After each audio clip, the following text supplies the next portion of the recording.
नमस्कार। Centre for resource management और उत्तराखंड जन विकास मंच की तरफ से मैं सबका अभिवादन करता हूं।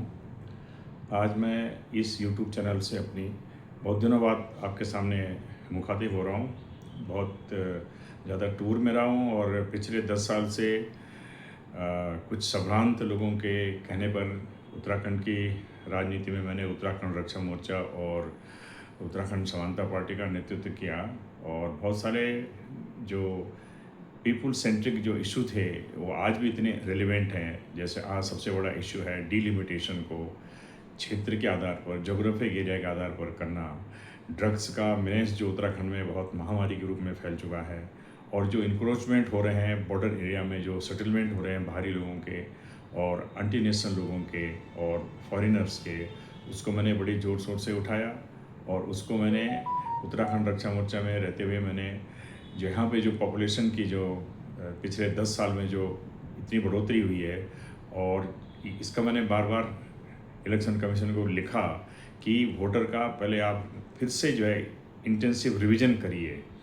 और मैं नहीं कहता हूँ कि मेरे कारण ही हुआ है, पर इलेक्शन कमीशन ने उसका संज्ञान लिया और सारे देश में भी इसकी हो रही है। एसआईआर की प्रक्रिया चल रही है और उत्तराखंड में भी लगभग 19 लाख वोटर जो है संदेह के घेरे में हैं। तो इतना सब करने के बाद मैंने ये देखा है कि भारत सरकार में जो भी अच्छे कार्य हो रहे हैं उनको सपोर्ट किया जाए एनजीओ के थ्रू, और जो काम गलत हो रहे हैं, जो जिस काम में देरी हो रही है, उसको क्रिटिसिज्म करके एक एक एक इस तरह की एडवाइस सरकार को और जो अपोजिशन लीडर उनको दी जाए ताकि देश हित में सभी लोग एटलीस्ट कुछ मुद्दों पर जो है एक समान हो जाएं। स्पेशली मैं उत्तराखंड के नेताओं से अनुरोध करूंगा कि परिसीमन के मुद्दे पर जो है उत्तराखंड की जो क्षेत्रीय अखंडता को बनाए रखने के लिए बहुत ज़रूरी है। तो इन सब चीज़ों को देखते हुए मैंने देखा कि मैंने जो 10 साल में जो मेरे एजेंडा थे पॉलिटिकल, वो पूर्ण होने के बाद अब मैंने जो है राजनीति से उत्तराखंड की राजनीति को छोड़ दिया है और मेरे पास चूँकि समय बहुत है अपना काम करने के लिए, उत्तराखंड जन मोर्चा से जन विकास मंच से मैं बहुत सारे इशू को रेज करता रहूँगा और भारत सरकार के लेवल में सेंटर फॉर रिसोर्स मैनेजमेंट और एनवायरनमेंट के रूप में मैं काम करता रहूँगा। अभी मैंने कुछ दिन पहले जो यहाँ पे जो सोलर पावर के जो वेंडर्स हैं, इनकी मनमानी के लिए मैंने चीफ सेक्रेटरी और मुख्यमंत्री को पत्र भेजा है।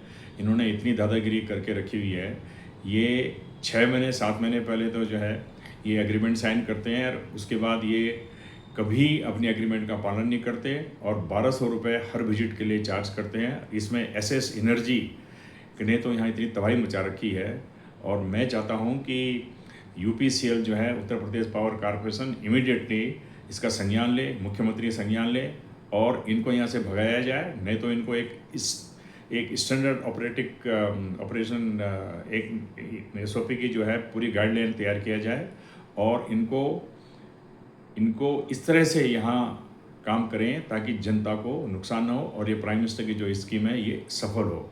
तो मैं आशा करता हूँ कि मुख्य सचिव को जो मैंने पत्र लिखा है मुख्यमंत्री को और एमडी यूपीसीएल को, ये इसमें कार्य करेंगे।